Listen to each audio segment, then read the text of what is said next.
Arif di Bekasi. Selamat pagi Pak Arif. Selamatkan KPK, bekukan DPR yang selalu mengeluarkan ide-ide anggaran. Kemudian juga ada Pak Dodi di Ciledug. Kalau memang DPR memang membela rakyat, tolong suruh KPK tahan setnov. Kemudian juga ada Pak Arif Bowo di Jatiasi Bekasi. KPK versus DPR harus saling membenahi diri, baik KPK maupun DPR. KPK wajib melaksanakan tugas dengan baik dan benar. DPR pun harus introspeksi diri, jangan sebentar-bentar minta anggaran naik lah, gedung baru lah.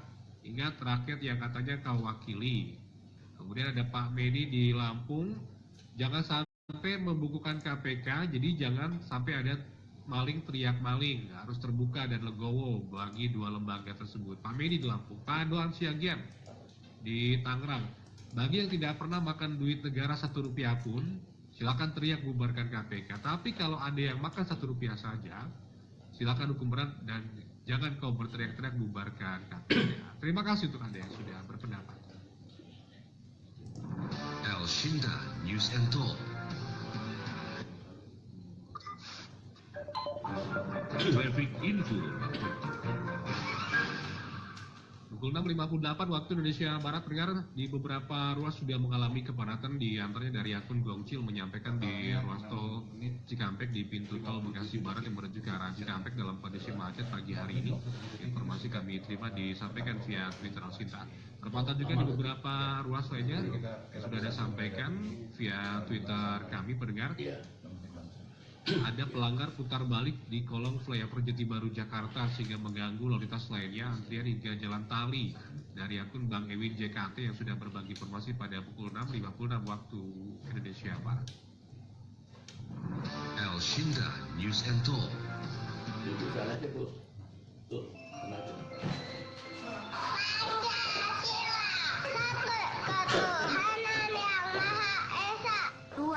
Kemanusiaan yang adil dan beradab. 3. Persatuan Indonesia. 4. Kerakyatan yang dipimpin oleh hikmat kebijaksanaan dalam permusyawaratan perwakilan. 5. Keadilan sosial bagi seluruh rakyat Indonesia.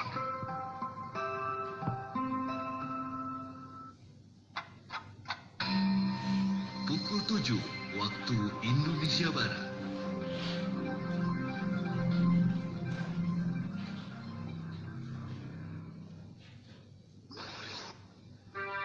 Ragam bahasa daerah Indonesia. Saya Rondi dari Tuban. Apakah Anda sudah berolahraga pagi ini? Semoga tubuh Anda sehat dan bugar ya dalam menjalankan aktivitas. Semangat!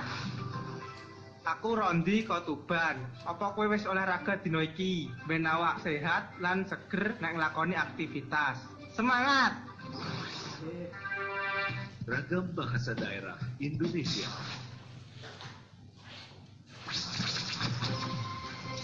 Wartawan El Shinta tidak menerima imbalan dalam peliputan berita.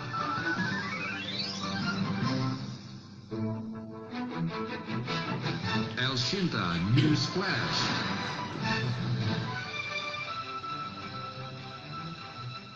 Kementerian Kesehatan masih menunggu hasil investigasi dari Dinas Kesehatan Provinsi DKI Jakarta dan Badan Pengawas Rumah Sakit atau BPRS Provinsi DKI Jakarta untuk menindaklanjuti kasus meninggalnya bayi Tiara Deborah Semanjorang. Kepala Biro Komunikasi dan Pelayanan Masyarakat Kemenkes, Oscar Primadi, mengatakan bahwa pasien harusnya menjadi yang utama dalam sebuah perawatan. Diyakini tidak ada niat untuk melakukan pembiaran ataupun penelantaran terhadap kasus ini. Namun, pihaknya masih tetap akan melakukan penelusuran terkait kasus tersebut. Lebih lanjut dikatakan, jika nantinya ditemukan kelalaian, Kemenkes akan segera menindaklanjuti berdasarkan dengan undang-undang termasuk soal kemungkinan pemberian sanksi. Sejalan dengan undang-undang, ketentuan, kita menyelamatkan pasien, apalagi emergensi ya, bahwa penyelamatan pasien itu yang diutamakan. Dan tentunya sekali lagi saya yakin tidak adalah niat kita untuk melakukan pembiaran, penelantaran. Mungkin masalah ini yang secara spesifik kita harus lihat, kita harus telusuri apa persoalannya dari sisi dari pasien itu datang, catatan medis yang ada ini tentunya akan akan bisa terlihat nantinya. Soal sanksi kan kita belum bisa melakukan pemastian, tapi kita jangan dulu melakukan judgement gitu ya. Kita tunggu hasilnya dan kita lihat apa penyebabnya sebetulnya yang terjadi untuk rumah sakit ini. Sebelumnya diketahui, Deborah Simanjorang yang masih berusia 4 bulan diduga meninggal dunia lantaran keterlambatan pelayanan rumah sakit di kawasan Jakarta Barat. Dalam kondisi kritis, Deborah yang dibawa orang tuanya tidak dapat penanganan semestinya karena hanya masalah biaya. Pihak rumah sakit sendiri telah memberikan klarifikasi terkait meninggalnya Deborah tersebut. El Shinta News Flash.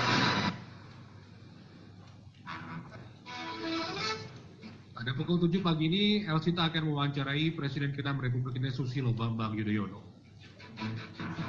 Nantikan wawancara live bersama dengan Ketua Umum Partai Demokrat yang juga merupakan Presiden ke-6 Republik Indonesia Susilo Bambang Yudhoyono tentang pandangan terhadap permasalahan yang dihadapi KPK saat ini, kekerasan dan nasib etnis Rohingya, serta persiapan Pilpres 2019 mendatang.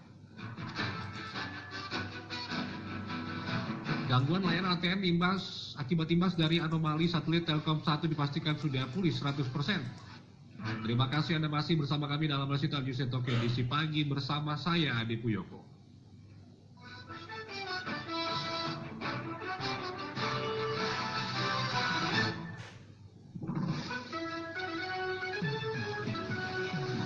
El Shinta News and Talk edisi pagi dipersembahkan oleh kini tersedia las segar kaleng dengan rasa leci, jambu, jeruk, stroberi, dan jeruk nipis yang menyegarkan. Minum las segar, panas dalam, langsung segar.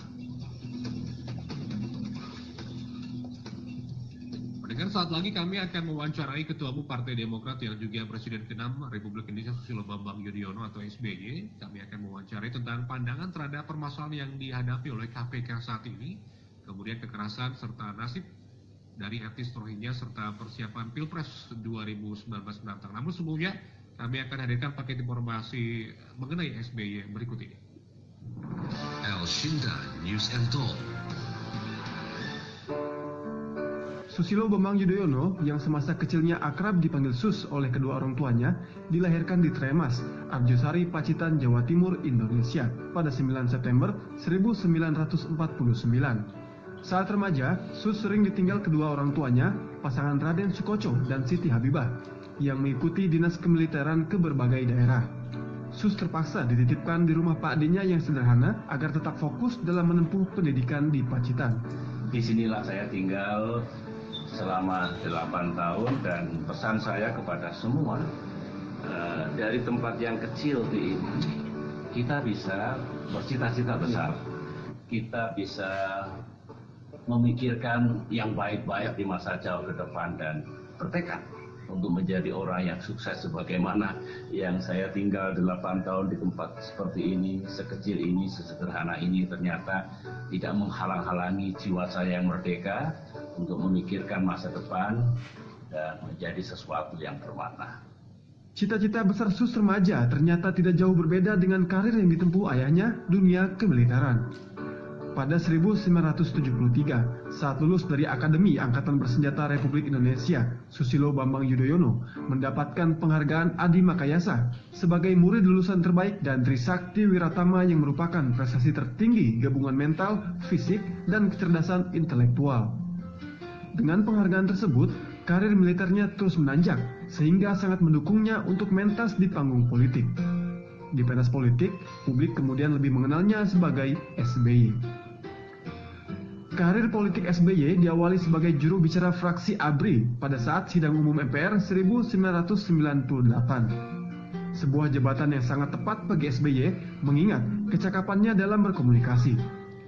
Pada 1999, SBY naik pangkat menjadi ketua fraksi ABRI MPR RI. Tak butuh waktu lama bagi SBY untuk lompat pagar dari jabatan legislatif ke eksekutif. Pada 29 Oktober 1999, Presiden Abdurrahman Wahid mengangkatnya sebagai Menteri Pertambangan dan Energi. Gus Dur juga pernah mempercayakan jabatan Menteri Koordinator Politik, Sosial, dan Keamanan. Sejak saat itu, karir politik SBY terbang menjulang hingga menjadi presiden 2 periode, dari tahun 2004 hingga 2014. Walaupun ini adalah pidato yang ke-10 perasaan saya sebenarnya sama dengan sewaktu pertama kali berdiri di sini tahun 2005. Penuh semangat dan tekad untuk berbuat yang terbaik dan memberikan segalanya kepada bangsa dan negara. Dalam 10 tahun terakhir, saya telah mencoba mendedikasikan seluruh jiwa dan raga untuk Indonesia. Terlepas dari berbagai cobaan, krisis, dan tantangan, saya ulangi, cobaan, krisis, dan tantangan yang saya alami, tidak pernah ada satu menit pun saya merasa pesimis terhadap masa depan Indonesia. Kini, di masa purna tugasnya, SBY sudah tidak banyak disorot kamera foto atau video media massa seperti dulu kala. Waktunya pun lebih banyak dihabiskan bersama keluarga, terutama untuk cucu. Walau demikian, SBY juga tidak pernah meninggalkan urusan politik praktis. Pada Pilgub DKI 2016, SBY turun tangan langsung berkampanye untuk anaknya yang turun gelanggang menjadi calon gubernur. Ini ada yang meminta kita menutup dengan menyanyi satu lagu. Lagunya Munajat Cinta. Tapi refrennya tolong diganti. Ya, Tuhan kirimkanlah aku gubernur yang baik hati, yang mencintai rakyatnya apa adanya.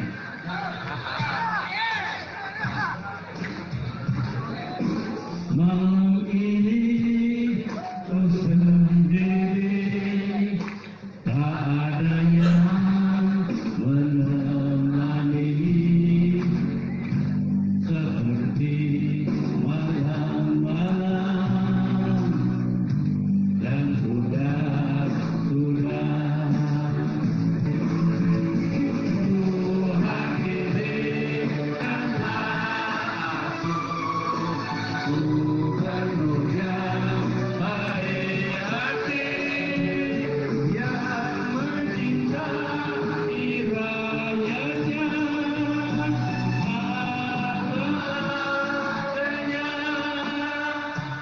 Keterlibatan SBY dalam masalah politik memang itu merupakan konsekuensi jabatannya sebagai Ketua Umum Partai Demokrat. Tidak hanya mengurusi politik domestik, SBY juga masih rajin mengikuti berbagai konferensi internasional sebagai narasumber dan pembicara kunci. Hal ini tidak lepas dari jabatan yang diembannya sebagai Presiden Majelis sekaligus Ketua Dewan Global Green Growth Institute atau GGGI yang bermarkas di Seoul, Korea Selatan. Itu sebabnya SBY masih sering memperhatikan kondisi dan dinamika yang terjadi di lingkup regional. Seperti tragedi kemanusiaan di Rakhine State yang menimpa etnis Rohingya. Tunduk pada hak-hak asasi manusia. Ya, kita tunduk kepada ASEAN sendiri punya charter sekarang. Charter ASEAN, piagam ASEAN, all member countries of ASEAN harus menghormati demokrasi, hak asasi manusia, dan rule of law. Sehingga tidak bisa lepas dari itu semua. Nah, begini ya, saya mengikuti perkembangan di Myanmar, komunitas atau etnis Rohingya itu memang menurut saya sudah melebihi kepatutannya. Saya mengerti masalah Rohingya adalah masalah yang kompleks bagi Myanmar, isu yang sangat sensitif bagi Myanmar. Tetapi meskipun kompleks, delicate, dan sensitif, tidak boleh tidak ada solusi. Bagaimanapun harus ada solusi. Solusinya tentu harus adil, bijak, permanen, sambil merujuk kepada hak-hak asasi manusia, nilai-nilai demokrasi, dan hukum internasional. Apa yang dilakukan oleh SBY pada saat ini memang merupakan perwujudan dari cita-cita besar yang ia canangkan di sebuah kamar sempit di sudut rumah Pak D-nya di Pacitan. Cita-cita besar yang menuntunnya untuk tetap menjadi manusia yang bermanfaat dan bermakna. Selamat ulang tahun, Pak SBY. Kan Ahmad Setiawan akan membantu wawancara bersama dengan Pak SBY. Silakan rekan Ahmad. Selamat pagi pendengar, hari ini Radio Elsingra berkesempatan untuk melakukan wawancara khusus dengan Presiden Republik Indonesia ke-6 yang juga Ketua Umum Partai Demokrat Susilo Bambang Yudhoyono tentang persoalan aktual dan beragam persoalan bangsa lainnya. Pak SBY, selamat pagi. Selamat pagi. Selamat ulang tahun ke-68 Pak SBY. Terima kasih. Senantiasa sehat dan selalu dalam lingkungannya. Selamat ulang tahun buat Partai Demokrat yang kemarin genap usia 16 tahun. Terima kasih. Pak SBY, Bapak dinilai berpengalaman dalam memimpin bangsa, terpilih hingga 2 kali dalam Pilpres. Sekarang Bapak masih memimpin Partai Demokrat. 3 tahun memimpin partai, apa tantangan terbesar sebagai ketua umum partai politik dan apa yang Bapak anggap sebagai keberhasilan dalam memimpin partai selama 3 tahun ini, Pak SBY? Tantangannya masih banyak, apalagi Partai Demokrat ini kan termasuk partai yang muda dibandingkan dengan saudara-saudara kami, PDI Perjuangan, Partai Golkar, P3, dan yang lain-lain. Demokrat tergolong yang relatif muda, belum genap 20 tahun. Oleh karena itu tantangannya banyak, antara lain bagaimana memperkuat infrastruktur partai, jajaring partai di seluruh tanah air.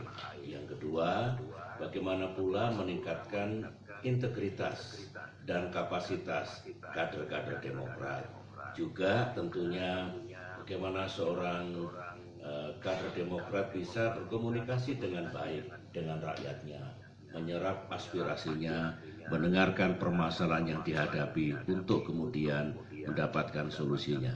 Pendek kata, kami terus berbenah dan membangun diri untuk menjadi partai tengah, partai modern, partai yang insya Allah dicintai rakyat, dan kami akan tetap mencintai rakyat.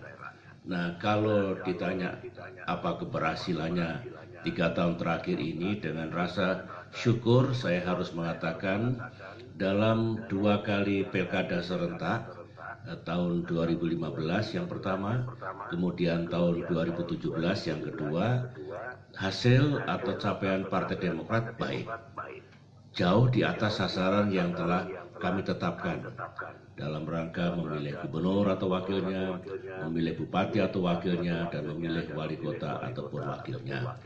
Dan yang lain kami terus berkonsolidasi, membangun diri sekali lagi agar banyak yang lebih atau lebih banyak lagi yang Demokrat bisa lakukan untuk rakyat, untuk negara tercinta ini. Bagaimana tentang kesiapan partai dalam Pilpres dan Pileg 2019 yang akan berlangsung secara bersamaan, Pak SBY? Ya, ini persoalan yang tidak mudah ya, ketika harus dilakukan secara serentak, baik pemilu legislatif maupun pemilu presiden dan wakil presiden. Oleh karena itulah saya kira juga dilakukan oleh partai-partai yang lain. Sekarang ini Partai Demokrat sedang menyusun satu rencana strategis dan semua upaya untuk mempersiapkan diri. Kesiapan jajaran partai sendiri dari pusat sampai yang paling bawah, kemudian calon-calon anggota legislatif, dan kemudian juga juru kampanye. Tapi intinya bukan itu sebetulnya, karena kalau itu kan klasik, setiap 5 tahun dilakukan, partai lain pun juga begitu. Bagaimana sekarang ini dalam pidato kampanye, di samping mengkampanyekan partainya, juga mengkampanyekan calon presiden ataupun calon wakil presidennya. Nah, dengan undang-undang yang menetapkan PT itu 20%, tentu akan dilakukan cara yang paling efektif nantinya untuk melakukan kampanye sehingga rakyat gamblang. Rakyat gamblang, misalkan Demokrat mengajukan seorang capres, mengapa capres itu yang diajukan? Apa kelebihannya? Apa yang bisa diharapkan dari capres tersebut untuk misalkan meningkatkan ekonomi kita, menjaga tegaknya demokrasi, membuat penegakan hukum makin adil dan sebagainya. Ini tentu tidak main-main, jangan sampai nanti rakyat merasa salah memilih. Nah, kalau salah memilih kan partai pun juga ikut bertanggung jawab. Itulah yang terus kami persiapkan, mudah-mudahan pada saatnya siap. Oke. Pak SBY, masih tentang PT 20%. Sesuai dengan amanat Undang-Undang Pemilu yang baru saja disahkan oleh Parlemen, diamanatkan presidensial threshold bagi parpol untuk mengajukan capres adalah 20%, Pak. Pandangan Bapak terhadap situasi seperti ini dan kaitan dengan Partai Demokrat? Ya, sebenarnya pandangan saya jelas dan tegas. Sudah saya sampaikan beberapa saat yang lalu. Secara pribadi dan atas nama pemimpin Partai Demokrat, saya tidak setuju.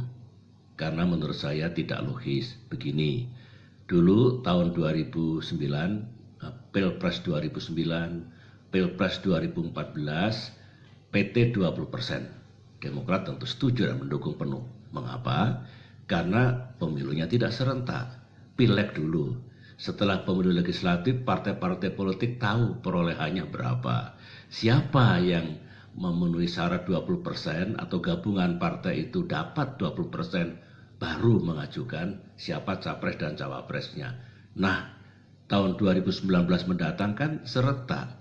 Dari mana taunya kita lolos 20%? Kemudian undang-undang menetapkan begitu, diambillah hasil pemilu legislatif 5 tahun sebelumnya. Ini yang menurut saya tidak logis. Kan ibarat nonton bioskop, karcisnya itu sudah dipakai, sudah disobek. Karcis itu untuk mengusung dulu pasangan Pak Jokowi, Pak Yusuf Kalla, dan pasangan Pak Prabowo dan Pak Hatta. Terpilihlah Pak Jokowi dan Pak Yusuf Kalla. Jadi tiketnya sudah digunakan. Bagaimana mungkin digunakan lagi? Mudahnya begitu. Oleh karena itulah sebetulnya saya menganggap tidak logis dan secara pribadi tidak setuju ya, meskipun saya ini kesatria, saya ini seorang demokrat, saya menghormati rule of law, meskipun saya tidak setuju, tapi kalau akhirnya nanti ditetapkanlah 20% memang, MK misalkan ada yang menggugat juga menetapkan 20%, saya akan loyal, saya akan tunduk. Begitu kehidupan sebuah demokrasi. Bisa ditafsirkan artinya Demokrat akan ajukan judicial review terkait PT 20% ini, Pak? Demokrat tidak, karena Demokrat berada dalam proses penyusunan undang-undang tersebut. Sehingga ya menurut saya secara etis tidak tepat, legal standingnya barangkali tidak kena, boleh dikatakan begitu. Tetapi kalau misalkan ada yang melakukan gugatan, itu juga yang menjadi harapan Partai Demokrat untuk MK menelaahnya dengan baik-baik, menelaahnya secara jujur, rasional, dan kemudian konstruktif. Karena undang-undang ini kita pertanggungjawabkan kepada seluruh rakyat Indonesia.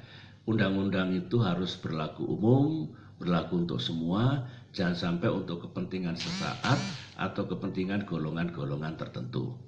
Pak SBY, 2019 nanti apakah Partai Demokrat akan mengusung capresnya sendiri, Pak? Kita belum bisa memastikan.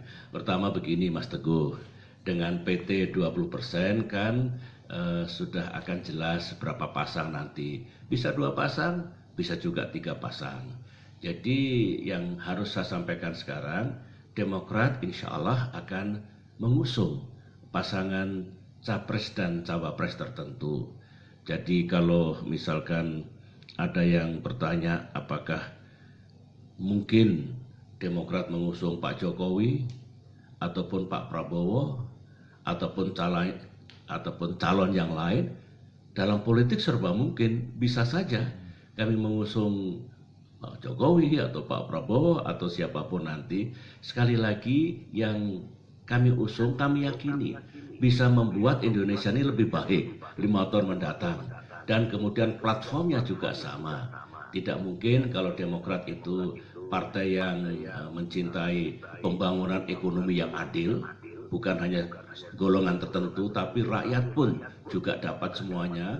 Partai yang mencintai demokrasi yang berkeadaban, demokrasi yang damai, demokrasi yang teduh, kemudian juga partai yang ingin menegakkan hukum secara adil, termasuk gigih memberantas korupsi, dan menjaga hubungan internasional yang baik.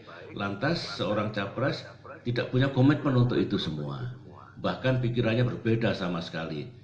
Jelas tidak sama dengan platform Partai Demokrat untuk rakyat kita, untuk negara kita. Kita lihatlah nanti siapa yang kira-kira patut diusung oleh Partai Demokrat. Saya masih penasaran Pak SBY, apakah akan berkoalisi dengan Pak Jokowi atau bagaimana peluang dengan koalisi dengan Pak Prabowo juga, Pak? Koalisi itu kan harus dari 2 arah ya. Jadi saya sering mengatakan koalisi itu merupakan kehendak bersama. Tidak boleh hanya satu sisi, saya ingin berkoalisi dengan X, dengan partai A. Lantas partai A tidak membuka pintu atau tidak mau, tidak akan terjadi koalisi. Kalau terjadi koalisi tidak baik, nanti bisa retak di tengah jalan. Oleh karena itu, saya harus mengatakan, in politics, anything is possible. Artinya apa? Koalisi akan datang, itu bisa banyak opsinya, banyak pilihannya, dan sekali lagi Demokrat Kalau ditanya apakah mungkin berkoalisi dengan A dengan B, mungkin. Nanti pada saatnya akan kita telaah, dan partai punya majelis tinggi partai, bukan maunya saya sendiri, maunya partai secara keseluruhan akan kami tetapkan sikap kami seperti apa nanti. Ya, pendengar, kita masih akan berbincang dengan Pak SBY setelah jeda berikut ini.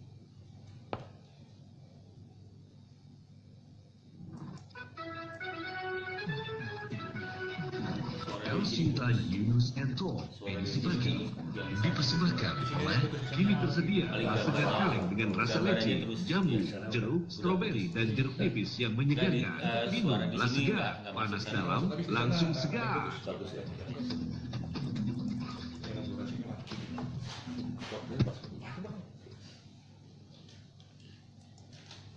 Sedang mencari hunian, kini tidak perlu repot lagi karena telah hadir Lavong, sebuah hunian terbaru di kawasan Cikupa, Tangerang, bagian dari Kota Baru Tangerang New City. Lavong hanya 30 menit dari Jakarta dan dapat dijangkau 1 km dari gerbang tol Cikupa. Lavong dilengkapi fasilitas clubhouse sebesar 4 hektar dengan fasilitas bintang 5, meliputi kolam renang, tempat bermain anak indoor dan outdoor, gym, aula serbaguna, dan masih banyak lagi. Untuk Anda yang mau tahu lebih detail, hadiri grand launching Lavong dengan carnival eventnya seluas 5.000 meter persegi bertema Winter and Snow 9 September 2017 di Lavong Marketing Gallery Area, Pasar Kemis, Tangerang. Informasi lebih lanjut mengenai Lavong, klik www.lavong.co.id atau hubungi melalui call center 021 397 29988. Lavong, elegance to call home.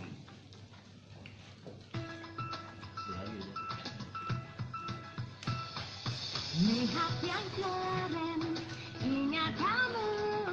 Lihat yang indah, ingat kamu. Lihat yang bagus, ingat kamu. Untuk mata sehatku, ingat iFit. Untuk mata sehatku, kesehatan mata. Ingat iFit, pelihara mata sehat. Untuk vitamin mata, ingat iFit. Untuk mata sehatku, ingat iFit. Saya Maya Estianti, pelihara kesehatan mata keluarga dengan iFit. Dan iFit sirup untuk anak-anak. Untuk mata sehatku, ingat iFit. Ingat iFit.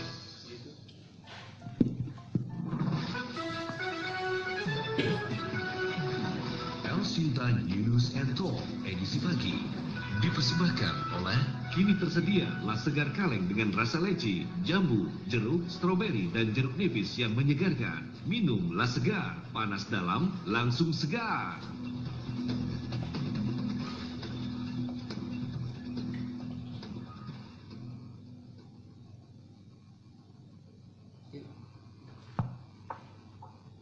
Masih bersama dengan Presiden Republik Indonesia ke-6 Susilo Bambang Yudhoyono. Pak SBY, apa PR terbesar yang masih menjadi tantangan bagi bangsa ini dalam mengisi kemerdekaan menyongsong Indonesia Emas 2045? Tantangannya banyak, tapi itu semua tugas kita, tugas bangsa, dan juga Indonesia ini belum genap 100 tahun kemerdekaannya. Jadi tentu masih banyak yang harus dilakukan. Misalnya kita semua ingin menjadi negara maju di abad 21 ini, develop country. Kita ingin menjadi negara yang kuat, strong nations, pada tahun 2045, 1 abad setelah kita merdeka. Sekarang alhamdulillah kita disebut emerging economy, emerging markets, artinya ada modal, ada jalan, ada peluang untuk kita maju ke sana. Tetapi kalau ditanya tantangannya apa, menurut saya bagaimana bangsa ini terus bersatu, makin kompak, makin rukun satu sama lain, kemudian bersama-sama mendukung negara, pemerintah, pemimpin kita untuk mencapai tujuan besar kita. Ingat, kalau saya boleh simpulkan bahwa Indonesia ingin sejahtera, makin sejahtera, ekonomi diharapkan makin tumbuh, tapi tumbuhnya adil.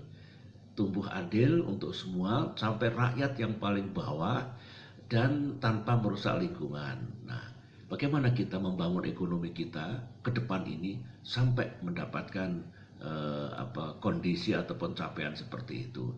Di bidang politik dan demokrasi kita juga ingin negara kita demokratis tetap, tapi demokrasi yang berkeadaban, istilah saya, yang berkualitas sehingga rakyat juga didengar suaranya. Begitulah yang dicita-citakan oleh para pendiri republik dan itu pula amanah reformasi. Kemudian yang lain, negara kita harus aman dan damai, jangan sampai ada separatisme lagi, jangan terjadi lagi konflik-konflik komunal, dan yang jelas kita menjaga kedaulatan kita dari gangguan dari siapapun. Itu juga harus kita jaga ke depan ini. Jadi masih banyak yang harus kita lakukan, tetapi bangsa yang maju adalah yang unggul sumber daya manusianya. Kita harus memiliki peradaban yang makin maju, penguasaan ilmu dan pengetahuan serta teknologi yang makin kuat. Dengan demikian bangsa Indonesia yang besar ini akan terangkat semuanya nanti karena kita punya sumber daya manusia yang unggul dan berdaya saing. Mencapai sasaran-sasaran itu adalah tantangan kita semua, kalau saya anggap tugas. Banyak pihak yang merasa pesimis dan skeptis akan kemajuan bangsa di usia 72 tahun kemerdekaan Indonesia ini, Pak. Tanggapan Bapak seperti apa, Pak? Saya mengajak janganlah kita sering merasa pesimis, berpikirnya serba negatif, pandainya menyalahkan negara, menyalahkan pemerintah, menyalahkan pemimpin, bahkan menyalahkan diri sendiri, memperolok diri sendiri. Kalau negara lain itu hebat, negara kita tidak. Jangan, ya. Kita harus bangga pada diri kita sendiri. Begini loh mengukurnya. Kalau mengukur apakah Indonesia di usia 72 tahun ini makin maju, ya bandingkan dengan 72 tahun yang lalu. Begitu. Kemudian membandingkan yang lain di seluruh dunia, kan banyak negara-negara berkembang yang kondisinya seperti kita, penduduknya banyak, daerahnya luas. Apakah itu kita tertinggal jauh atau kita justru relatif di depan? Bisa kita banding-bandingkan. Ya tidak mungkin membandingkan kita dengan Amerika Serikat, dengan Jepang, dengan Inggris, karena sudah ratusan tahun lebih dahulu merdeka. Nah, saya ingin memberikan contoh, Mas Teguh, ya, bahwa pemerintahan kita, negara kita ini terus bergerak ke depan. Dari satu pemimpin ke pemimpin sebelumnya, mulai dari Bung Karno, Pak Harto, Pak Habibie, Gus Dur, Ibu Megawati, saya, Pak Jokowi, dan seterusnya nanti, pastilah ada kemajuan yang bisa dicapai. Dulu, tahun 2005, ketika baru saya memulai tugas saya sebagai presiden, contohnya, pendapatan per kapita rakyat kita itu $1.100. Dalam waktu 10 tahun, alhamdulillah bisa kita tingkatkan 350%. Ya. Kemudian GDP kita pernah mengalami krisis tahun 1998. 10 tahun kemudian kita masuk 20 besar ekonomi dunia, masuk G20. Ini kan capaian yang luar biasa. Artinya apa? Setiap generasi, setiap pemerintahan bisa berbuat begitu. Oleh karena itulah saya mengajak saudara-saudara kami, rakyat Indonesia, jangan pesimis, jangan berpikir negatif. Ayo bersama-sama.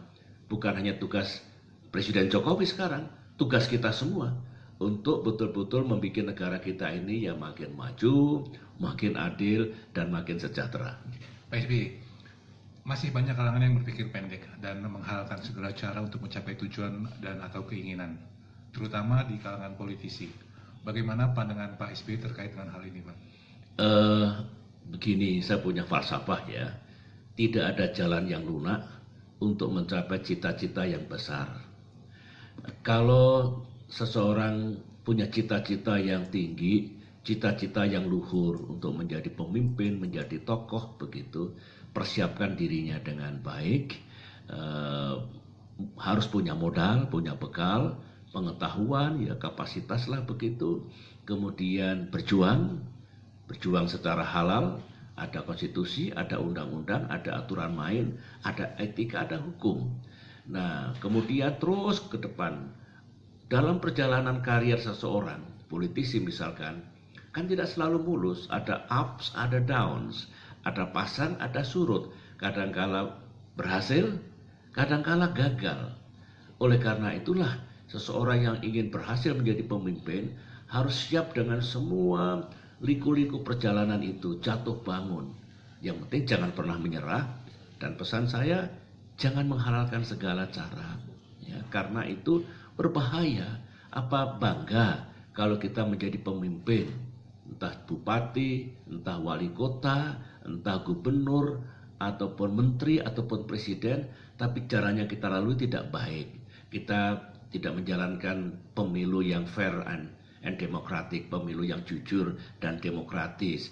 Kita menyalahgunakan kekuasaan, kita melakukan politik uang, menyuap, dan macam-macam. Menurut saya, nasihat saya pada politisi-politisi muda, berjuanglah, semua punya peluang untuk berhasil di masa depan, tapi siaplah berjuang, siaplah berkorban, siaplah menghadapi tantangan apapun. Pak SBY, kita masuk hal yang hangat, sedang hangat di masyarakat. Terkait hubungan antara KPK dengan DPR. Jika dulu zaman Bapak sempat ada istilah cicak dan buaya, kini terjadi lagi katakanlah dispute antara KPK dengan DPR. Apa pandangan Pak SBY terkait hal ini dan perlukah pemerintah hadir untuk mencarikan jalan tengah? Pandangan saya begini Mas Teguh ya, kita sepakat negara kita makin ke depan harus makin bersih.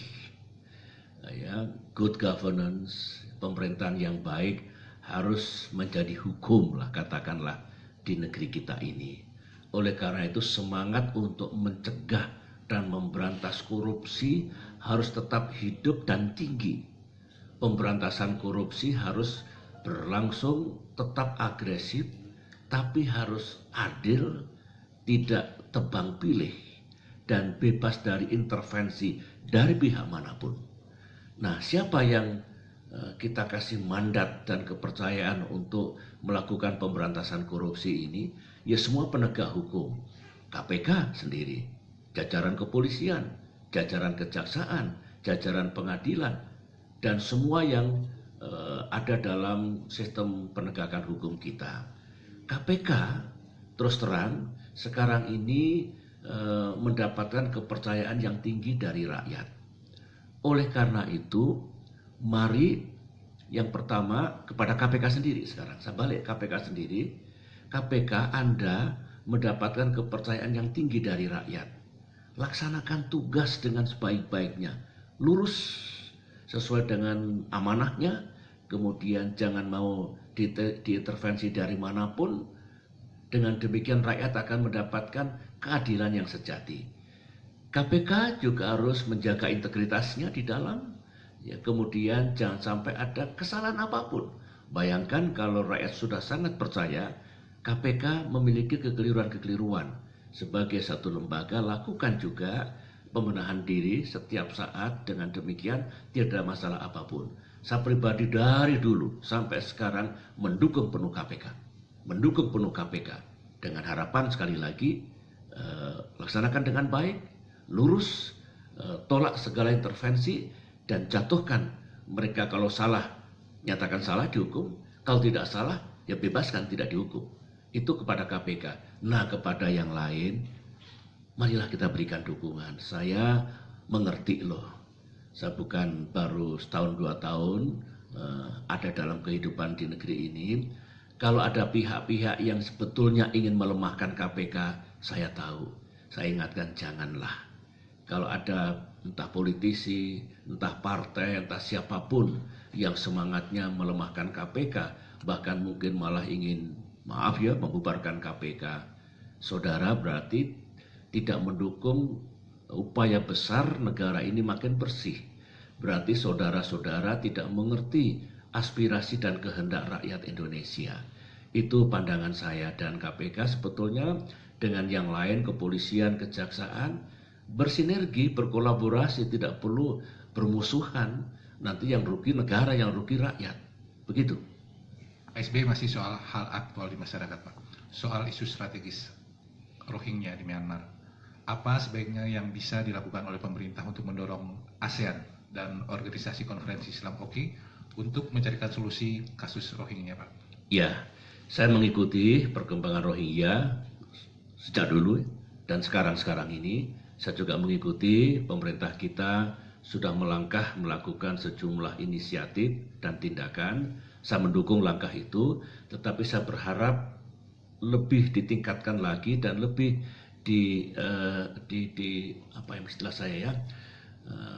Indonesia saya harapkan bisa menjadi penjuru, menjadi leader dalam mengajak yang lain-lain untuk menyelesaikan masalah Rohingya itu. Mengapa begini? Ketika Myanmar sedang susah, mendapatkan sanksi dan embargo dari banyak negara, terutama negara-negara barat, ibaratnya dikucilkanlah karena dianggap tidak demokratis. Indonesia, saya sendiri melakukan komunikasi yang baik, memberikan dukungan kepada Myanmar untuk terus menjalankan demokratisasinya, tapi tetap menjaga keutuhan dalam negerinya serta keamanan nasionalnya. Myanmar mengerti betul apa bantuan Indonesia, baik yang di atas permukaan maupun di bawah permukaan, karena Myanmar sahabat dekat kita dan berubah. Ingat pada saat East Asia Summit di Bali, negara-negara lain dengan ketegasan sikap Indonesia waktu itu memberi ruang kepada Myanmar. Kemudian Myanmar akhirnya menjadi tuan rumah ASEAN yang sekian tahun ditunda karena tiadanya kepercayaan dari masyarakat internasional. Kita punya sejarah sebetulnya, kita punya andil. Nah sekarang, karena ini sudah berlebihan, penderitaan etnis Rohingya ini sudah melampaui batasnya, Indonesia punya otoritas moral, otoritas politik dan sosial mengatakan kepada Myanmar, tolong, ini krisis kemanusiaan. Masa tidak boleh seseorang tinggal di situ berpuluh-puluh tahun tidak bisa menjaga keselamatan jiwanya, dikejar-kejar, kemudian harus mendapatkan perlakuan yang tidak baik. Saya tahu itu masalahnya kompleks dan sensitif bagi Myanmar, tapi mesti ada solusi. Ini manusia, apalagi sudah lama tinggal di situ. Jadi harapan saya Myanmar seperti itu, Indonesia harus menggunakan bahasa terang, bukan mencampuri, membantu untuk mengatasi masalah itu. Nah, ASEAN ini kan keluarga besar kita. Myanmar anggota ASEAN. ASEAN punya piagam, punya charter bahwa semua negara harus menghormati hak-hak asasi manusia, menghormati demokrasi, dan menghormati rule of law atau supremasi hukum. Gunakan semua itu sekali lagi untuk membantu Myanmar, bukan untuk mengintervensi, bukan untuk mengambil alih. Nah, dalam konteks itu semua, Indonesia lah yang paling tepat barangkali untuk mengajak, yang menjadi leader lah kita membantu Myanmar untuk mengatasi persoalan ini. Saya khawatir kalau nanti menjadi masalah yang lebih serius, konflik komunal antar agama, menyuburkan terorisme dan radikalisme, padahal sebetulnya itu isu kemanusiaan kalau ditangani dengan baik, tuntas dan permanen, tidak akan menjadi masalah yang berat di masa depan. Itu pandangan saya, harapan saya kepada Presiden Jokowi, Menteri Luar Negeri Retno dan lain-lain, teruskan diplomasi itu lebih konkret lagi, karena kita menurut saya pada posisi yang tepat untuk mengajak saudara-saudara kita bangsa atau negara-negara ASEAN membantu Myanmar. PSB, terima kasih atas kesempatan yang diberikan pagi ini, Pak. Terima kasih kembali. Selamat pagi, Pak. Pagi. Demikian pendengar perbincangan kami dengan Presiden Republik Indonesia ke-6 Susilo Bambang Yudhoyono. Saya Teguh Trisartono, selamat pagi.